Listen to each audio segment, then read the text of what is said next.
పెట్టకపోయిరి. నేను చెప్పిన బోధ ఏమీ మీరు వెనక త్రోసివేసితిరి. నేను గద్దింపగా లోబడకపోతిరి. కాబట్టి మీకు అపాయము కలుగునప్పుడు నేను నవ్వేదను, మీకు భయము వచ్చినప్పుడు నేను అపహాస్యము చేసేదను.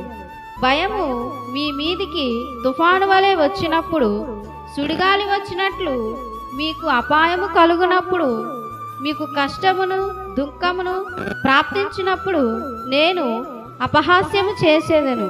అప్పుడు వారు నన్ను గూర్చి మొరపెట్టెదరు గాని నేను ప్రత్యుత్తరం ఇయ్యకుందును. నన్ను శ్రద్ధగా వెతికెదరు గాని వారికి నేను కనపడకయుందును. జ్ఞానము వారికి అసహ్యమాయను. అదోనయందు భయభక్తులు కలిగి ఉండుట వారికి ఇష్టము లేకపోయాను. నా ఆలోచన విననొల్లకపోయిరి.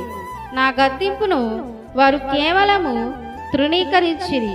కాబట్టి వారు తమ ప్రవర్తనకు తగిన ఫలము అనుభవించెదరు. తమకు వెక్కసమగు వరకు తమ ఆలోచనలను అనుసరించెదరు. జ్ఞానము లేని వారు దేవుని విసర్జించి నాశనమగుదురు. బుద్ధిహీనులు క్షేమము కలిగినదని మైమరిచి నిర్మూలమగుదురు. నా ఉపదేశమును అంగీకరించువాడు సురక్షితముగా నివసించును.